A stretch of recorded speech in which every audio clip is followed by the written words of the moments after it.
The rifle lay across her lap like a sleeping predator, its black steel catching the late afternoon light.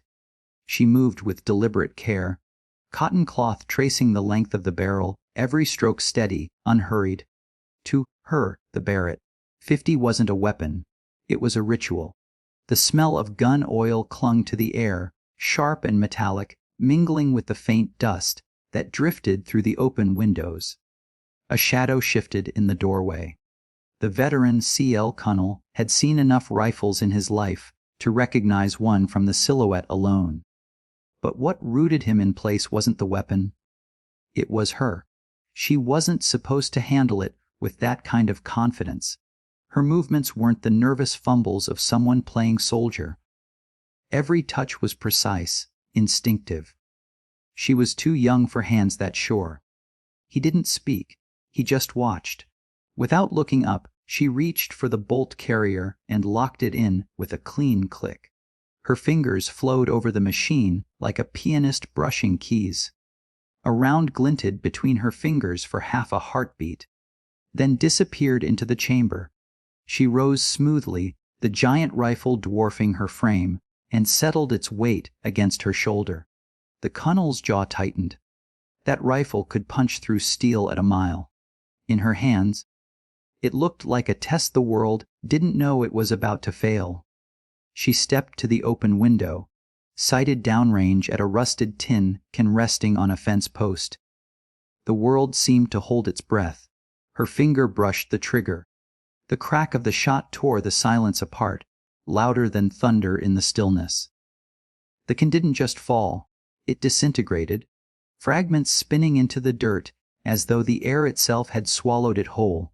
Smoke curled from the muzzle, drifting lazily upward. She didn't smile, didn't flinch, didn't even exhale, just lowered the rifle with the same calm finality with which she had lifted it. The Connell let out a breath he hadn't realized he was holding. He stepped forward, boots heavy against the wooden floorboards, his voice gravel, low. "Did I?" The word wasn't praise. It wasn't surprise. It was recognition, the kind you only give when you've seen something rare, dangerous, and undeniable. She finally looked at him, eyes steady, unblinking. For the briefest second, something flickered there, a challenge, maybe, or a promise. Then she turned back to the rifle, cloth in hand, and began to clean it again. The Connell's boots thudded closer until he stood a few feet away, the smell of dust and cordite thick between them. She didn't lift her eyes from the rifle, cloth gliding along the receiver, but she knew he was there, silence stretched, heavy, like a rope pulled taut.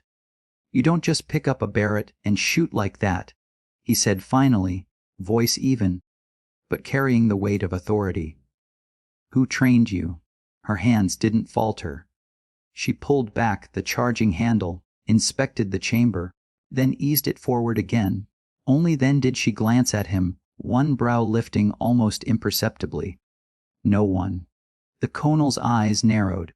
Lies had a scent, and this one reeked of it. He had spent decades spotting men who could kill at 1,000 yards, and he knew raw instinct from honed discipline. What he'd seen wasn't luck. It was the result of hours, years, of repetition. "You're good," he said, folding his arms. "Too good. A rookie doesn't track a target that smooth."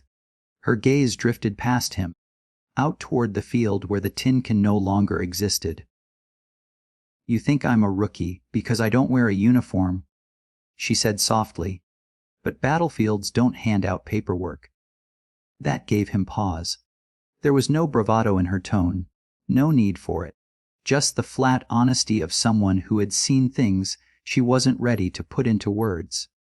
The Connell studied her face, the set of her jaw, the calm behind her eyes. She wasn't boasting. She wasn't even asking to be believed. She simply didn't care if he did. He shifted his stance, his voice dropping. "War teaches one thing: precision costs blood, yours or theirs. You handle that rifle like you understand the trade." Her hand stilled on the barrel. For the first time, her mask cracked, just slightly. "Maybe that's why I don't miss." The words landed heavy, carried on something colder than pride. The colonel felt the edge of it. Grief. Sharpened into skill. He recognized it. He had lived it. For a long moment, neither moved. Then she resumed her cleaning, the cloth whispering against steel. He didn't press her. He just nodded once, slowly, and turned toward the doorway. As he reached it, he spoke without looking back. "Whatever ghosts put that rifle in your hands, don't let them aim it for you." Her voice followed him, quiet but steady. "I don't."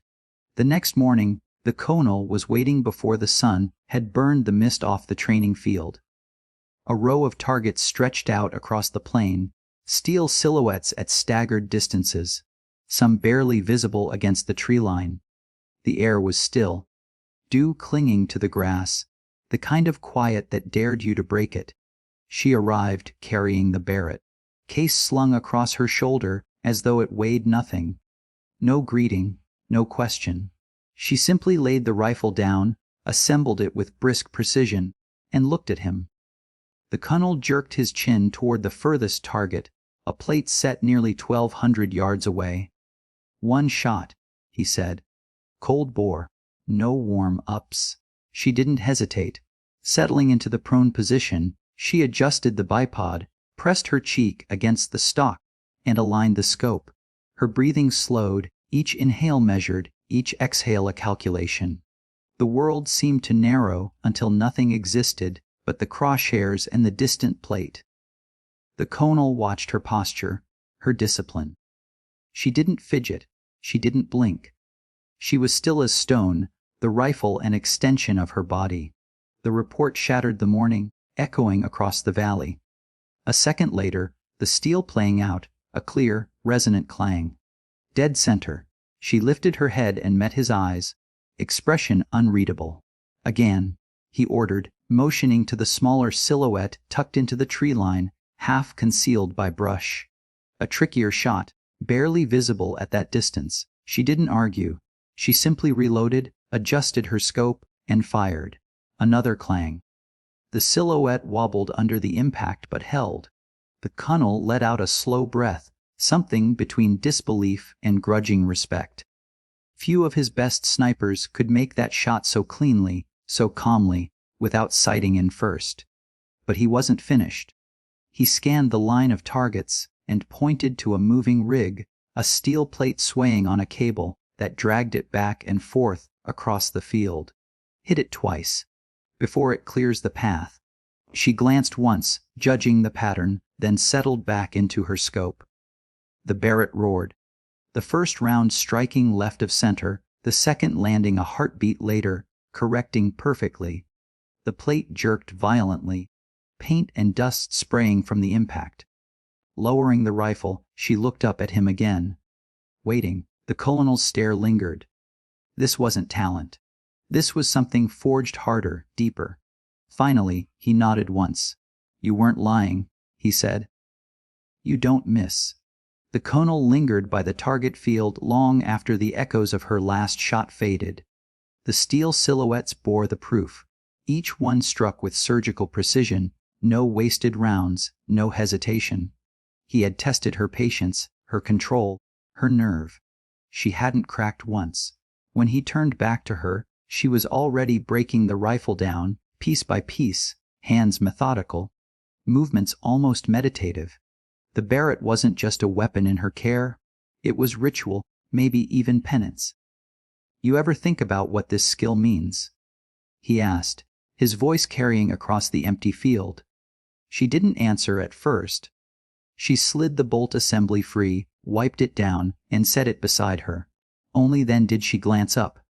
"It means I survive." The colonel studied her. The hard line of her jaw, the calm in her eyes that looked far older than her years. He'd seen that same look in men twice her age, men who had spent a lifetime in war. But in her, it wasn't wariness. It was purpose. "You're wasting it here," he said bluntly. "Out in the wild, shooting cans and fences. You could be out there saving lives, taking shots that count." Her hands stilled.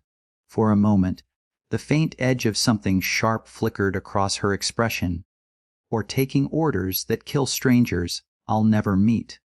The colonel exhaled slowly, tasting the truth of her words. He had buried too many friends to argue with the weight of that reality. Still, he pressed. Every trigger pull is a choice. Doesn't matter who gives the order. You live with it, or you don't. She looked back down at the weapon, her voice quiet but steady. I already live with it. The colonel's chest tightened. Whatever history shadowed her, it wasn't his to pry open. He recognized the walls. He'd built the same ones around himself years ago. He stepped closer, lowering his tone. If you want out, walk away. But if you stay in this fight, any fight, you're going to need more than a rifle. You'll need someone watching your six. Her gaze lifted to meet his, level and unflinching. And you're volunteering.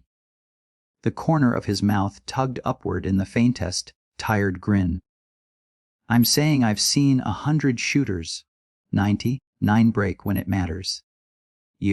You're the other one.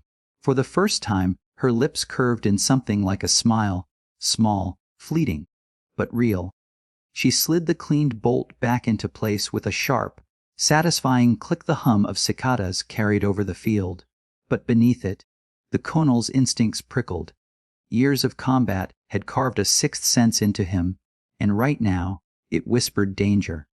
He scanned the tree line beyond the targets, narrowing his eyes at a faint shimmer of movement. She noticed it too. The Barrett lay in pieces across the mat, but her hand drifted unconsciously toward the assembled receiver. Fingers brushing cold steel. Don't, he murmured, shifting his weight. Not yet. The brush stirred again. This time, the glint of glass caught the light. A scope. Whoever was out there wasn't hunting deer. The colonel's jaw tightened.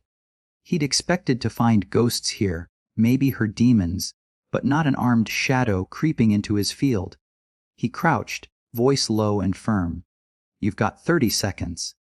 Put it together. Her eyes snapped to his, reading the gravity in his tone, then back to the weapon. She moved fast. Faster than he would have thought possible, snapping the Barrett together with the smooth precision of muscle memory. The bolt slammed home just as the first round cracked from the tree line. Dirt spat up inches from the mat. The colonel was already rolling, pulling her down behind the low berm. She didn't flinch. Instead, she swung the massive rifle into place, bipod digging into the earth. 200 yards. She whispered, scanning through the scope. High ground, left of the cedar. The colonel gave a grim nod. She had seen the shooter before he could. Her breathing slowed. The chaos of incoming fire seemed to vanish around her. A single shot thundered, shaking the earth. Silence followed. Then, a faint, distant thud of a body hitting the ground. She exhaled, long and steady, before lowering the rifle. The colonel studied her profile, sharp against the fading light. She wasn't rattled, wasn't even surprised. If anything, it was as though she had been waiting for this moment. Who the hell was that? He asked quietly. She slid the rifle back to safe, gaze never leaving the tree line. Someone who doesn't want me alive. The colonel's hand brushed the holster at his side, a familiar weight. His eyes hardened.